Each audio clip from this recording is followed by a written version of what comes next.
नमस्कार, आप देख रहे हैं सुदर्शन न्यूज। मैं हूं आपके साथ शिवम दत्त मेहता। रात के 9 बज चुके हैं। समय हो गया है आपके नए पसंदीदा शो यानी कि जनमत का, एकमात्र ऐसा शो जहां पर हर खबर पर पोल के माध्यम से आप भाग ले सकते हैं।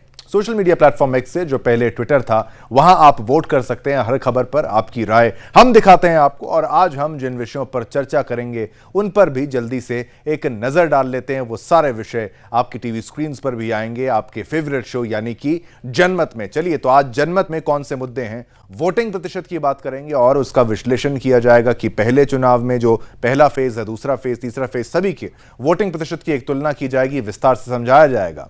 उसके बाद आगे बढ़ेंगे, बात करेंगे तीसरे चरण का चुनाव क्या रहा खास और इसमें क्या परेशानियां, क्या अच्छी खबर, क्या बुरी खबर, सारी बातों का विश्लेषण किया जाएगा, आपको बताया जाएगा।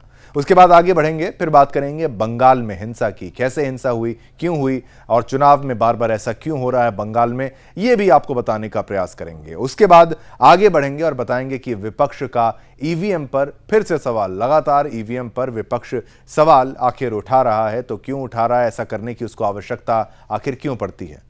फिर आएंगे अगले मुद्दे पर, जिस पर बात करेंगे अमेरिका का बड़ा बयान, किस मुद्दे को लेकर कहा गया है, यह भी आपको समझना होगा हमारी स्पेशल रिपोर्ट में। और आगे बढ़ेंगे, फिर बात करेंगे केजरीवाल पर आज जो फैसला आया सुप्रीम कोर्ट का, क्या सुप्रीम कोर्ट की तरफ से कोई राहत उनको मिल सकती थी, मिली तो नहीं, क्या आगे भी राह ऐसी रहेगी अरविंद केजरीवाल के लिए, यह भी आपको देखना होगा। आगे बढ़ेंगे, फिर बात करेंगे पीएम मोदी की रैली के दौरान पीएम मोदी ने क्या कुछ विपक्ष पर कह दिया और किस तरीके से कटाक्ष किया है, वार किया है, और जो ऑपोजिशन है उस पर हमला कैसे बोला है, ये बताएंगे।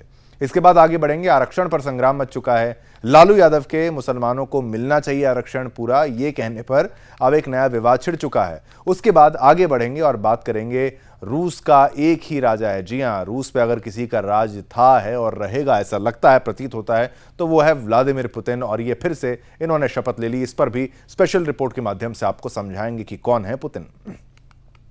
खबरों की शुरुआत करते हैं आज लोकसभा चुनाव के दूसरे चरण में हुए मतदानों से करते हैं। चलिए शुरुआत, जिसके तहत आज 11 राज्यों की 93 सीटों पर शाम के 6 बजे तक मतदान हुए।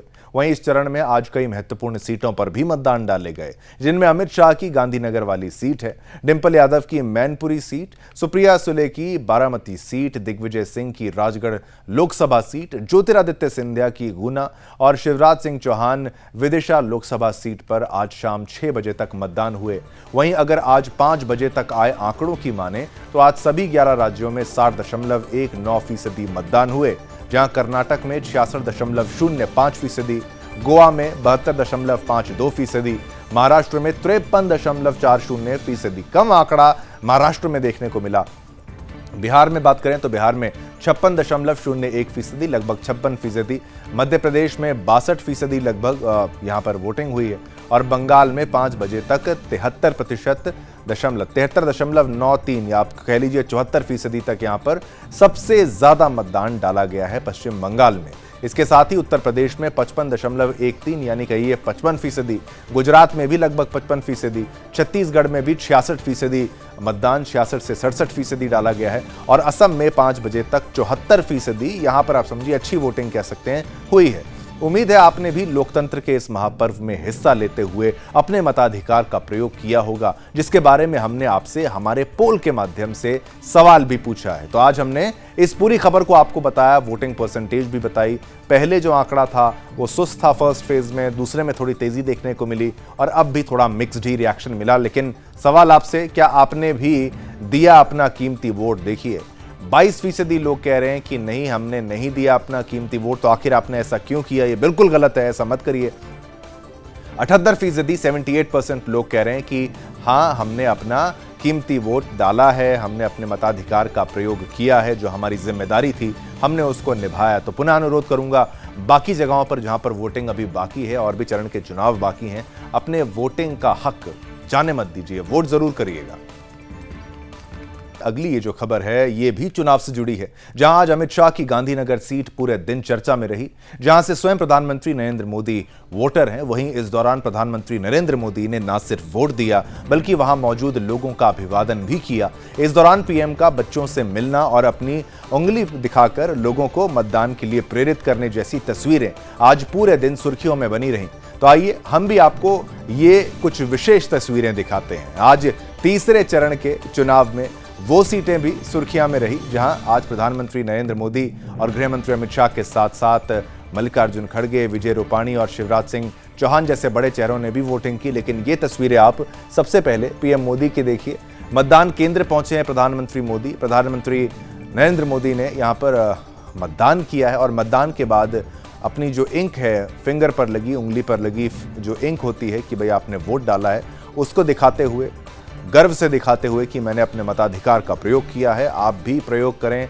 और लोगों को प्रोत्साहित करते हुए, बच्चों के साथ खेलते हुए प्रधानमंत्री नरेंद्र मोदी नजर आए और अपने मताधिकार का प्रयोग करते हुए स्वयं देश के प्रधानमंत्री नरेंद्र मोदी जी की ये तस्वीरें आप देख रहे हैं जो कि आपकी टीवी स्क्रीन पर चल रही हैं। अब आगे देखिए, आज तीसरे चरण के चुनाव में जैसा कि मैंने कहा, वो सभी सीटें सुर्खियों में रही जहां आज प्रधानमंत्री नरेंद्र मोदी, गृह मंत्री अमित शाह के साथ साथ मल्लिकार्जुन खड़गे, विजय रूपाणी, शिवराज सिंह चौहान जैसे बड़े चेहरों ने भी वोटिंग की। इसके साथ ही आज तीसरे चरण के चुनाव में सामान्य लोगों ने भी अच्छा खासा उत्साह उन लोगों में नजर आया जहां आज एक व्यक्ति ने हाथ ना होने की वजह से अपने पैर से मतदान किया। वहीं आज एक 100 वर्ष से अधिक उम्र की वृद्ध महिला भी मतदान केंद्र में नजर आई।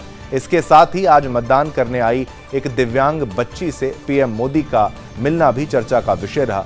तो आइए आपको एक एक करके ये सारी तस्वीरें जो है वो दिखाते हैं। अब देखिए, तीसरे चरण का ये चुनाव जो है समाप्त हो चुका है। मतदाताओं में भारी उत्साह जो है वो देखने को मिला है और उत्साह में देखिए दिव्यांगजन भाई हमारे, बूढ़ी माताएं बहनें और जो पैर से दिव्यांगजन भाई हमारा जो है वो वोट कर रहा है, उसके पैर पर जो इंक लगाई जा रही है वो भी आप तस्वीरें देखिए। अगर आप वोट करने नहीं गए, कितना बड़ा पाप आपने किया है, इस बात की आपको अनुभूति होनी चाहिए, इस बात की याद आपको जरूर रखनी चाहिए। और ये देखिए आपके पास क्या बहाना है, ये माताएं बहनें जा रही हैं, बुजुर्ग जा रहे हैं, बच्चियां जा रही हैं।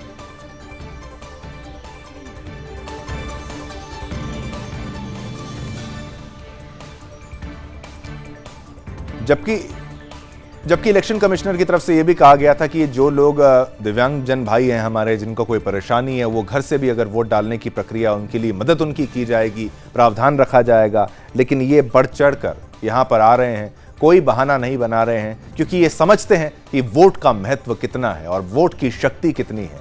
और ये देखिए माताएं बहनों की लंबी कतारें, ये महिलाएं ये अपने हक के लिए वोट करती हुई, और ये व्हील चेयर से मतदाता वहां पर पहुंचे हैं और ये वृद्ध महिला, उनके हाथ कांप रहे हैं लेकिन वो अपने मतदान का प्रयोग करने पहुंच रही हैं।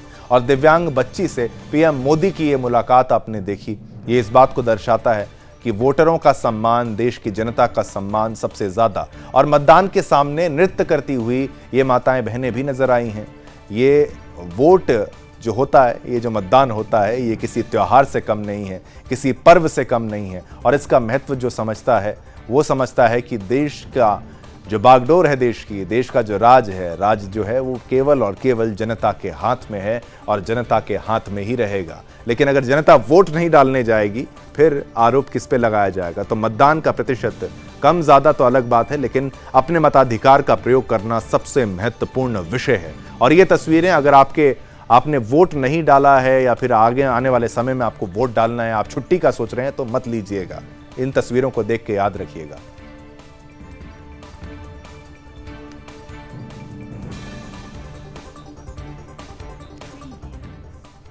जनमत में बात करेंगे अब बंगाल में हुई हिंसा की। पश्चिम बंगाल में ममता राज में मतदान के दौरान हिंसा की खबर हमेशा सामने आती है। पहले और दूसरे चरण में भी बंगाल से हिंसा की खबर सामने आई थी।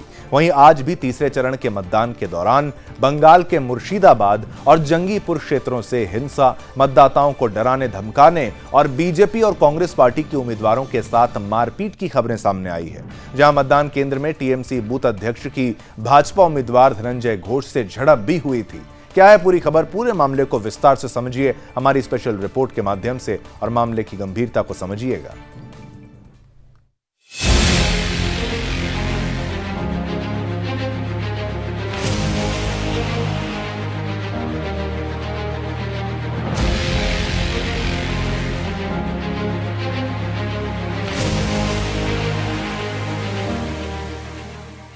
लोकसभा चुनाव के तीसरे चरण का मतदान आज संपन्न हो गया, जहां 12 राज्यों की 93 लोकसभा सीटों पर मतदान हुआ। तो वहीं पश्चिम बंगाल की 4 लोकसभा सीटों पर भी मतदान हुआ। बंगाल में पहले और दूसरे चरण के मतदान के समय हिंसा की खबर सामने आई थी।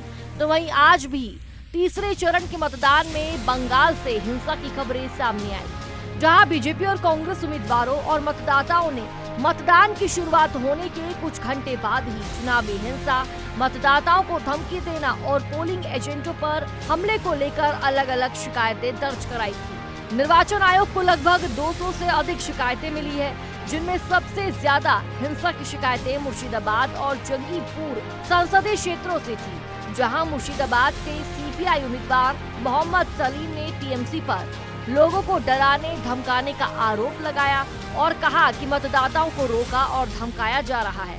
पुलिस अधिकारी खुद ऐसा कर रहे हैं। लोगों को डराया जाता है, धमकाया जाता है और सबसे अजीब बात है कि पुलिस अफसर खुद करते हैं ये काम। गुंडे कुछ है तो अभी वोट के दिन भी कहीं वोटर को रोक रहा है, कहीं पे वोटर को धमका रहा है, कहीं उसका स्लिप छिपा रहा है और कहीं पे बोल रहा है कि आप वोट डाल दोगे तो बाद में रात को देखा जाएगा। इसलिए मैं आया हूँ कि रात में कुछ गड़बड़ नहीं है।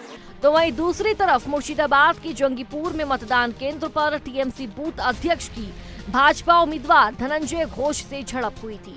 धनंजय घोष ने टीएमसी पर आरोप लगाते हुए कहा कि मुझे टीएमसी के बूथ एजेंट ने धमकी दी थी।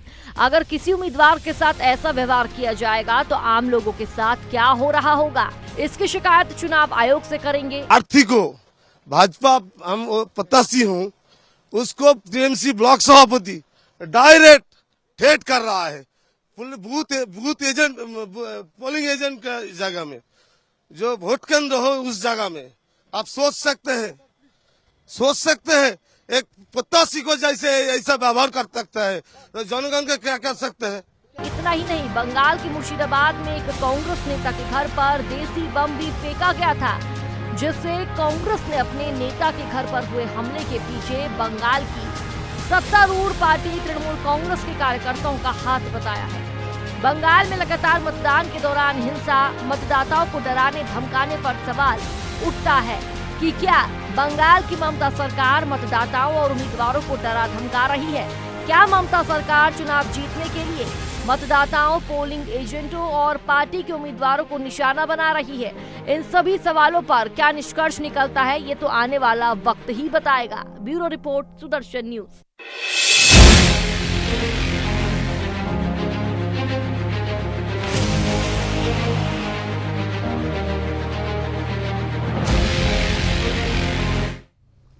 ये खबर आपने देखी और हिंसा की बात जैसे बंगाल में कही जाती है, और हमने आपको पोल के माध्यम से प्रश्न पूछा, टीएमसी हिंसा से प्रभावित करना चाहती है क्या चुनाव? तो ये उत्तर देखिए, 94% 94% लोग हाँ में जवाब दे रहे हैं, 6% लोग ना में जवाब दे रहे हैं। तो ये आपका मत है, जनता का मत है जनमत में, जहां ये माना जा रहा है कि टीएमसी हिंसा से चुनाव को प्रभावित करना चाहती है। ये आपका मत है। लगातार सोशल मीडिया प्लेटफॉर्म एक्स पर आइए और अपना मत का प्रयोग कीजिए। ये भी एक वोट है जो आपको हर रोज देने को मिलेगा, केवल और केवल जनमत में, जो कि आपको सुदर्शन न्यूज पर रात को 9 बजे देखने को मिलता है।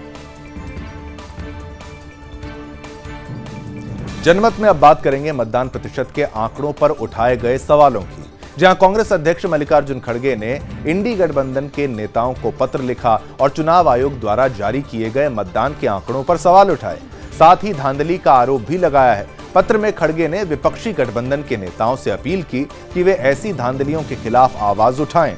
वहीं बंगाल की सत्तारूढ़ पार्टी टीएमसी ने चुनाव आयोग को पत्र लिखा और दोनों चरणों के मतदान प्रतिशत के आंकड़ों को देरी से जारी करने पर सवाल उठाया है। विपक्षी पार्टी लगातार कभी ईवीएम को, कभी चुनावी आंकड़ों पर सवाल उठाती रहती है, जिससे साफ नजर आ रहा है कि विपक्ष की पार्टियां लोकसभा चुनाव को लेकर हताश और परेशान हैं। क्या है पूरी खबर, हमारी स्पेशल रिपोर्ट के माध्यम से जानिए।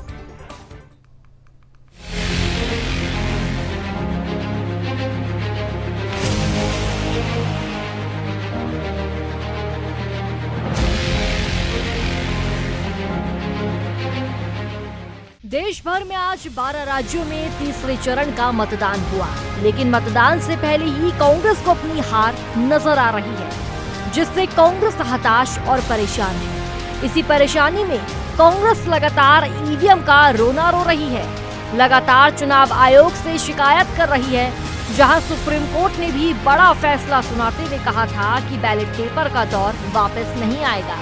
तो वहीं कांग्रेस अध्यक्ष मल्लिकार्जुन खड़गे ने इंडी गठबंधन के सहयोगी नेताओं को पत्र लिखकर चुनाव आयोग के रवैये और मतदान के आंकड़ों को देर से जारी करने पर सवाल उठाए। कांग्रेस खड़गे ने अपने पत्र में इंडी के नेताओं से आग्रह किया कि वे ऐसी विसंगतियों के खिलाफ आवाज उठाएं।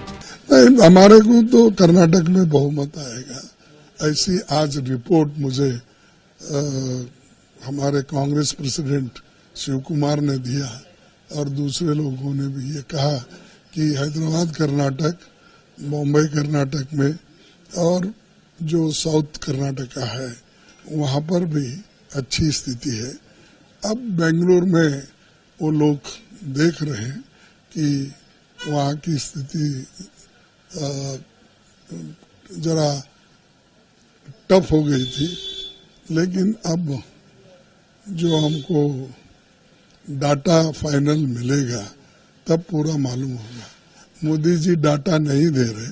पहले ऐसा होता था कि लोग इमीडिएटली डाटा देते थे, सर्टिफिकेट के साथ ही लोगों को ये मालूम होता कौन कितने वोट से जीता और कांग्रेस को कितने वोट इसमें मिले। लेकिन वो सब आज सीसी क्विक एक्ट नहीं कर रही, 11 दिन 15 दिन के बाद डाटा देती है। कांग्रेस पार्टी ने तो सिर्फ इंडी नेताओं से आग्रह किया है, वहीं ममता बनर्जी की टीएमसी पार्टी ने चुनाव आयोग को चिट्ठी लिखी है।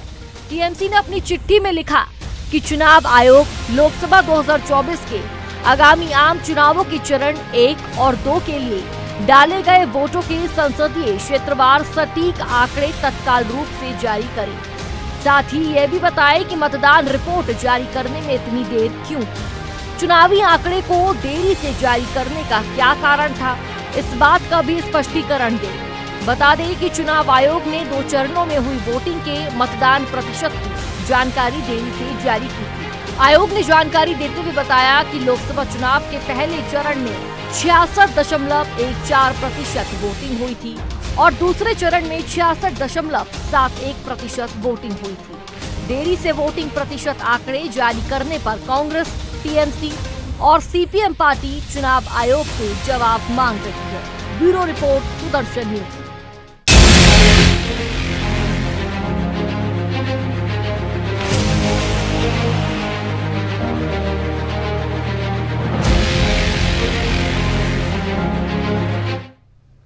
चले, आपने खबर को देखा, खबर को समझा। आप खबर पर हमने पोल के माध्यम से आपसे क्या प्रश्न पूछा था वो भी देख लीजिए। विपक्ष को अपनी हार नजर आ रही है क्या, ये हमारा पोल के माध्यम से आपसे प्रश्न था। तो लेकिन यहां पर उत्तर क्या आया है? 14% लोग कह रहे हैं नहीं, ऐसा नहीं है, लेकिन 86% लोग कह रहे हैं हाँ, विपक्ष को अपनी हार नजर आ रही है। इसीलिए यहां पर सवाल उठाए जा रहे हैं। पोलिंग परसेंटेज से लेकर चुनाव आयोग से लेकर ईवीएम पर जब सवाल उठाए जाते हैं, आखिर उसकी आवश्यकता क्या पड़ रही है, ये हमारा पोल आपको दिखाता है। जनता का मत, जनमत में हर रोज रात को 9 बजे आप भी पोल में भाग लीजिए और ये आंकड़े देखिए। ये आप ही का मत है जिसका हम दिखाने को यहां पर मौका हमें मिल रहा है।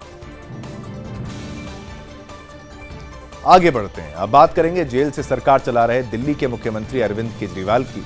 दिल्ली शराब घोटाले में तिहाड़ जेल में बंद दिल्ली के सीएम अरविंद केजरीवाल की अंतरिम जमानत यानी कि इंटरिम बेल की याचिका पर आज सुनवाई हुई सुप्रीम कोर्ट में। सुनवाई के दौरान सुप्रीम कोर्ट ने कोई फैसला नहीं सुनाया। अदालत ने कहा कि हम इस पर पहले मन बनाएंगे फिर बताएंगे। कोर्ट में जस्टिस खन्ना और जस्टिस दीपांकर दत्ता की बेंच ने फैसला सुनाते हुए कहा कि केजरीवाल को अंतरिम जमानत देने पर विचार किया जा सकता है। केजरीवाल निर्वाचित मुख्यमंत्री हैं, अपराधी नहीं हैं। लोकसभा चुनाव 5 वर्षों बाद आता है, इसलिए चुनाव प्रचार में हिस्सा लेने के लिए अनुमति देने पर विचार किया जा सकता है। वहीं दूसरी तरफ ईडी ने सीएम की अंतरिम जमानत का विरोध किया।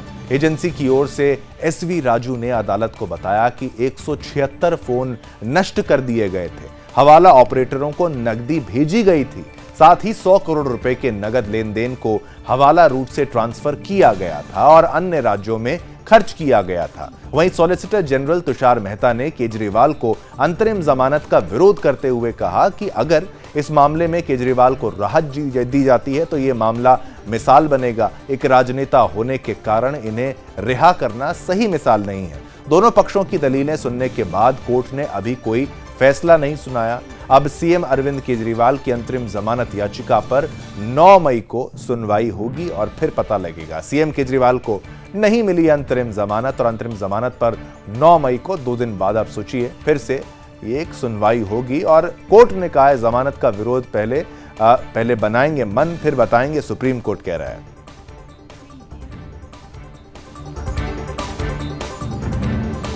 तो इस खबर पर भी हमने पोल के माध्यम से आपसे प्रश्न पूछा केजरीवाल को क्या मिलनी चाहिए जमानत, यह आपका मत है, आप बताइए क्या चाहते हैं। 10% लोग कह रहे हैं कि हां मिलना चाहिए, लेकिन 90% लोग अब ये मन बना चुके हैं, ये मत बना चुके हैं कि केजरीवाल को जमानत नहीं मिलनी चाहिए। ना में जवाब आ रहा है। 10% कहते हैं दे दीजिए जमानत, 90% कह रहे हैं नहीं मिले जमानत, आरोप हैं भ्रष्टाचार के, तो जनता भी ये मानती है।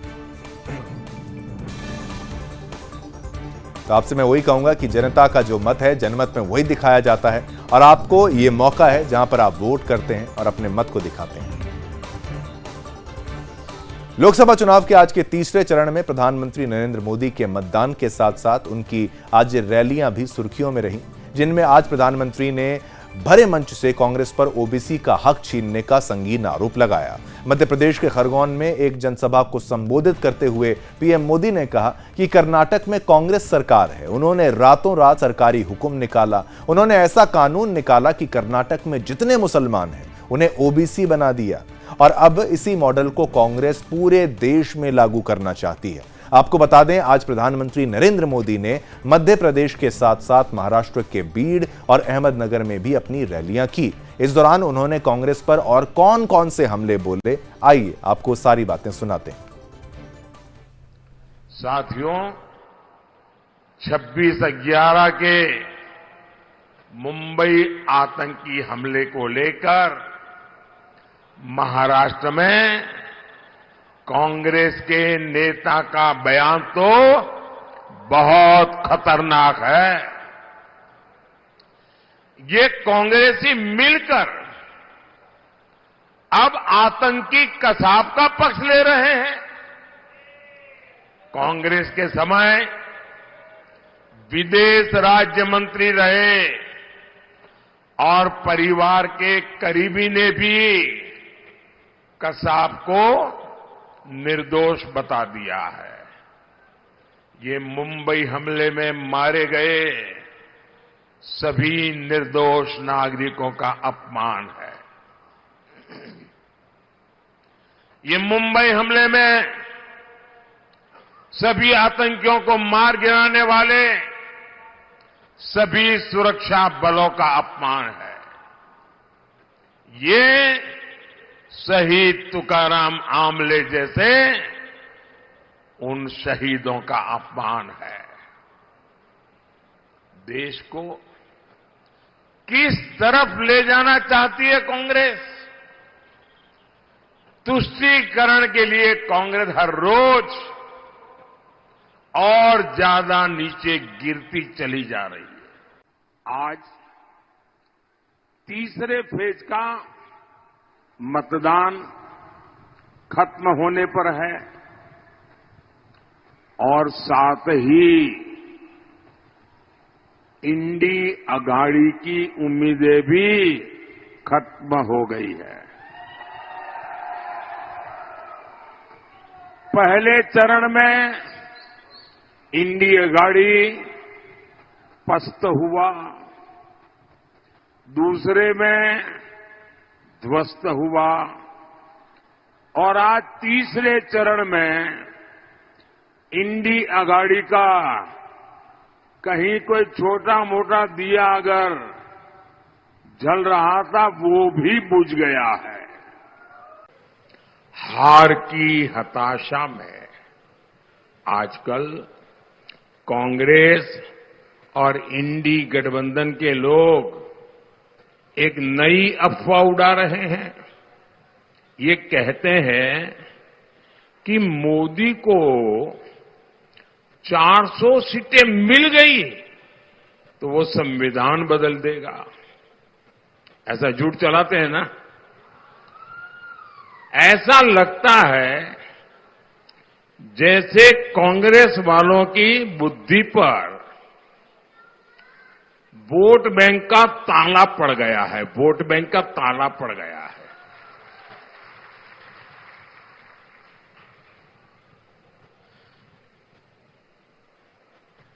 अब इनको मैं बुद्धिमानी कहूं या न कहूं, ये भी मेरे लिए सवाल है। अरे इनको पता होना चाहिए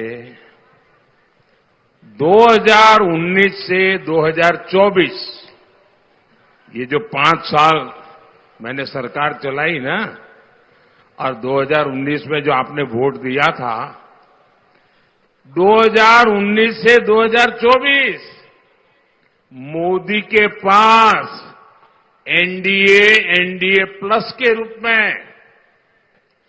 400 सीटों का तो समर्थन था ही था। अब ये इनको इतनी भी याद नहीं है, वो ऐसी तरह जनता ने उनको मारा है, ऐसा मारा है कि अभी तक होश नहीं आया है। चलिए, इस खबर पर हमने पोल के माध्यम से आपसे प्रश्न पूछा। हमारा पोल पर प्रश्न आपको बता दें, पीएम मोदी का विपक्ष पर कटाक्ष है वो ठीक है कि नहीं, ये प्रश्न हमारा था। कटाक्ष जो है ठीक है, ये हमने प्रश्न पूछा। 87% लोगों ने बोला हाँ, बहुमत कह रहा है हाँ, 13% कह रहे हैं नहीं, कटाक्ष ठीक नहीं था, लेकिन बहुमत कह रहा है ये कटाक्ष उनका ठीक है। बात करेंगे कनाडा में आतंकी निज्जर हत्याकांड में अमेरिका के बड़े बयान की, जहां आतंकी निज्जर की हत्या मामले में कनाडा पुलिस ने 3 भारतीय मूल के लोगों की गिरफ्तारी के साथ साथ कई खुलासे भी किए थे। वहीं अब इस मामले में अमेरिका के विदेश विभाग के प्रवक्ता मैथ्यू मिलर ने कहा कि निज्जर की हत्या से जुड़े 3 लोगों की गिरफ्तारी के सवाल पर जब विदेश विभाग की बात आती है तो हमारा मानना है कि भारत देश को इसे बहुत गंभीरता से लेना चाहिए और इसकी जांच करनी चाहिए। वहीं कुछ दिन पहले ही भारत के विदेश मंत्री एस जयशंकर का बयान भी सामने आया था, जहां एस जयशंकर ने कहा था कि कनाडा की आंतरिक राजनीति के कारण यह सब हुआ है। क्या है पूरी खबर, इसी पर देखिए हमारी ये स्पेशल रिपोर्ट और मामले की गंभीरता को समझिएगा।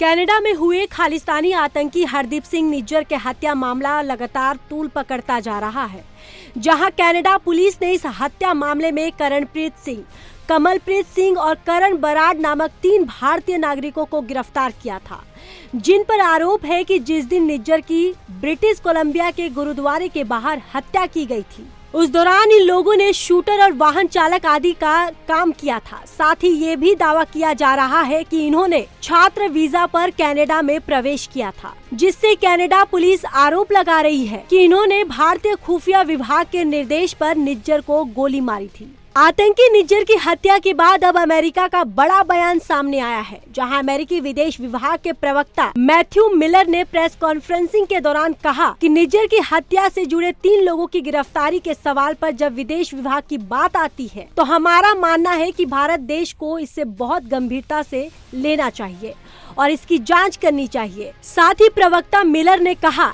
इसका परिणाम क्या निकलता है अमेरिका इसका इंतजार करेगा। So I would refer you to the Canadian authorities to speak to the details of the investigation there with respect to the indictment that was returned in the United States. I'll let the Department of Justice speak on behalf of that in detail. And then the only thing further I'd say when it comes to the State Department, we made clear when these allegations were first made public that it's something we think India should take very seriously and investigate. They opened a committee of inquiry to look into the matter, and that work is ongoing, and we'll wait to see the results. But we made very clear that it's something that we take seriously, and we think it's something they should take seriously as well. बता दें कि America के विदेश विभाग के प्रवक्ता के बयान से पहले भारत के विदेश मंत्री एस जयशंकर का बड़ा बयान सामने आया था, जहां विदेश मंत्री ने कहा था कि कनाडा कभी भी कोई सबूत नहीं देता है, बल्कि अपने यहाँ होने वाले अपराधों के लिए भारत को ही जिम्मेदार ठहराता है। कनाडा में खालिस्तानी अलगाववादी हरदीप सिंह निज्जर की हत्या के मुद्दे पर वहाँ जो कुछ भी हो रहा है वो ज्यादातर कनाडा के आंतरिक राजनीति के कारण है। इसका भारत से कोई लेना देना नहीं है। Bureau report, Sudarshan news.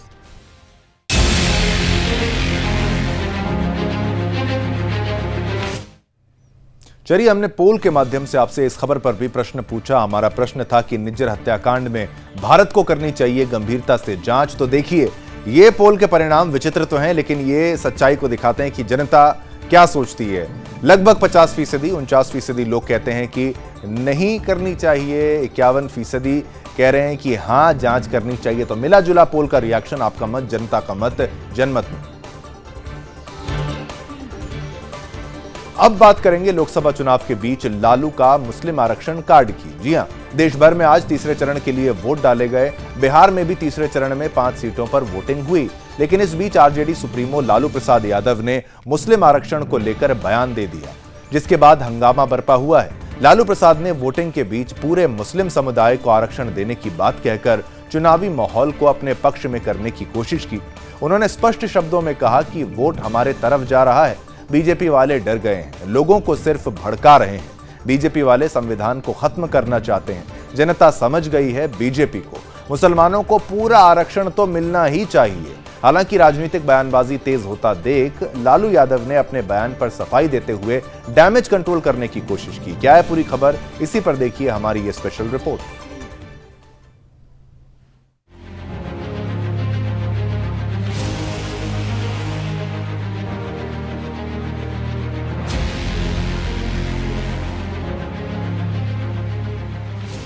देश में लोकसभा चुनाव के तीसरे चरण के लिए वोटिंग संपन्न हुआ। इस दौरान मुस्लिम आरक्षण के मुद्दे पर सत्ता पक्ष और विपक्ष के बीच जबरदस्त बहस छिड़ गई। आरजेडी चीफ लालू प्रसाद यादव के बयान ने इस बहस को मानो हवा दे दी। एक और आज बूथ पर वोटर वोट के लाइन में लगकर वोट कर रहे थे, तो वहीं दूसरी ओर लालू यादव मुस्लिम आरक्षण की वकालत करते हुए कहा, वोट हमारे तरफ जा रहा है, बीजेपी वाले डर गए हैं, लोगों को सिर्फ भड़का रहे हैं, बीजेपी वाले संविधान को खत्म करना चाहते हैं। ये बात जनता समझ गई है। साथ ही उन्होंने कह दिया कि मुसलमानों को पूरा आरक्षण मिलना चाहिए। आरक्षण का पक्षधर है ना, वो तो संविधान को खत्म करना चाहते हैं, लोकतंत्र को खत्म करना चाहते हैं। ये इस बात को जनता के जहन में सारी बात आ गई है, तो इस तरह का बात बदल रिजर्वेशन तो मिलना चाहिए मुसलमानों को। मुस्लिम आरक्षण की वकालत को लेकर राजनीतिक बयानबाजी तेज हो गई है। लालू यादव ने मुसलमानों के लिए आरक्षण की बात कहकर चुनावी माहौल को गर्म कर दिया है। लालू यादव के इस बयान पर प्रधानमंत्री मोदी ने जमकर पलटवार किया। मध्य प्रदेश के धार में एक सभा के दौरान कहा कि बिहार में जो नेता चारा खाने के लिए जाने जाते हैं, जमानत पर जेल से बाहर है, उन्होंने तो कांग्रेस से एक कदम आगे बढ़कर कह दिया है कि मुसलमानों को पूरा का पूरा आरक्षण मिलना चाहिए। इसका क्या मतलब है? अच्छा, उन्होंने क्या कहा? अभी अभी कहा है, पिछले 24 घंटे में ही उन्होंने कहा, ऐसे हाथ पछाड़ के बोल रहे हैं, मुसलमानों को आरक्षण मिलना चाहिए। और सिर्फ आरक्षण नहीं मिलना चाहिए, वो कहते हैं कि पूरा का पूरा आरक्षण मुसलमानों को मिलना चाहिए। इसका मतलब क्या हुआ? इसका मतलब क्या हुआ? यानी एससी, एसटी, ओबीसी समाज को जितना आरक्षण मिला है वो छीनकर ये लोग पूरा का पूरा आरक्षण मुसलमानों को देना चाहते हैं। तो वहीं लोजपा नेता चिराग पासवान ने भी लालू यादव के बयान पर पलटवार किया। उन्होंने कहा, लोग कहते हैं कि पीएम मोदी मुद्दे की बात नहीं करते, ये भी तो मुद्दे की बात नहीं करते हैं। आपको बताते चले कि बिहार में आज 5 सीटों के लिए वोटिंग हुई है और इस बीच लालू यादव ने ये बयान देकर राजनीतिक गर्मी बढ़ा दी। हालांकि बढ़ते विवादों के बीच लालू यादव ने सफाई दी और कहा, आरक्षण का आधार सामाजिक होता है, धर्म नहीं। तो पोल के माध्यम से हमने इस खबर पर भी आपसे जो प्रश्न पूछा वो आपके टीवी स्क्रीन पर आरक्षण पर लालू यादव का बयान गलत है। जी हां, बिल्कुल गलत है, ऐसा 93% लोगों की तरफ से कहा गया है। 7% लोग कहते हैं गलत नहीं है, लेकिन बहुमत, प्रचंड बहुमत मानता है आरक्षण पर लालू यादव का बयान गलत है।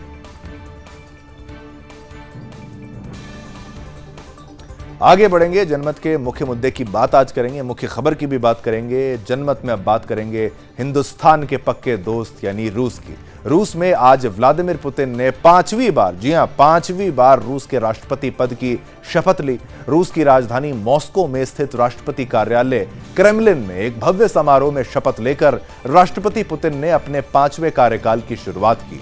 राष्ट्रपति पुतिन ने अपने राजनीतिक विरोधियों को हराने के अलावा यूक्रेन में विनाशकारी युद्ध की शुरुआत के साथ ही खुद को और अधिक शक्तिशाली साबित किया है। पुतिन ने ऐसे समय में रूसी राष्ट्रपति का पद 5वीं बार संभाला है जब उन पर देश में विपक्ष को कुचलने का आरोप लग रहा था और पश्चिमी देश के साथ टकराव काफी ज्यादा बढ़ चुका है। रूस की सत्ता में लगातार मजबूत होते रहे पुतिन के सामने अपने इस कार्यकाल में कई तरह की चुनौतियां होंगी। खासतौर से यूक्रेन में युद्ध का संकट उनके सामने एक बड़ा चैलेंज है। जोसेफ स्टालिन के बाद राष्ट्रपति के पद पर सबसे लंबे समय तक रहने वाले रूस के पहले नेता बन गए हैं व्लादिमीर पुतिन। पुतिन का ये नया कार्यकाल 2030 तक जारी रहेगा, तो व्लादिमीर पुतिन जो है फिर से बन गए हैं रूस के राष्ट्रपति और ये 5वीं बार राष्ट्रपति पद की शपथ ले रहे हैं। देखिए कितने कॉन्फिडेंस के साथ चलते हुए क्रेमलिन में ये शपथ लेने के लिए आप देखिए तस्वीरें, जहां पर तालियों की गड़गड़ाहट से इनका स्वागत किया जा रहा है। कॉन्फिडेंस के साथ चलती हुई इनकी तस्वीरें हर बार वायरल होती हैं और इस बार भी ये तस्वीरें वायरल होती जा रही हैं। शपथ लेते हुए फिर से 5वीं बार रूस के राष्ट्रपति बन चुके हैं और शायद यही रहेंगे, ऐसा प्रतीत होता है। तो रूस पर राज है पुतिन का, व्लादिमीर पुतिन का। और इस पूरी खबर पर हमने आपको खबर तो दिखाई, इस खबर पर भी हमने पोल के माध्यम से आपसे जो प्रश्न पूछा वो भी आपकी टीवी स्क्रीन पर आ गया है। हमने प्रश्न पूछा, पुतिन के राष्ट्रपति बनने से बढ़ेगी भारत और रूस की दोस्ती? तो जी हां, 93% 93% लोगों ने यह कहा है कि हां बढ़ेगी दोस्ती, 7% लोगों ने कहा है कि नहीं बढ़ेगी, लेकिन बहुमत, प्रचंड बहुमत इस बात को मानता है कि दोस्ती बढ़ेगी। तो इसी के साथ जनमत के आज के कार्यक्रम में ये तमाम मुद्दे थे जिनसे आपको अवगत कराया गया। कल फिर ऐसे ही नए, इससे बड़े और बेहतर मुद्दे हम आपके लिए लेकर आएंगे। मुझे यानी शिवम दत्त मेहता और मेरी पूरी टीम को आज्ञा दीजिए। मेरी और मेरी पूरी टीम की तरफ से आप सभी को जय हिंद, जय भारत, जय हिंदुस्तान।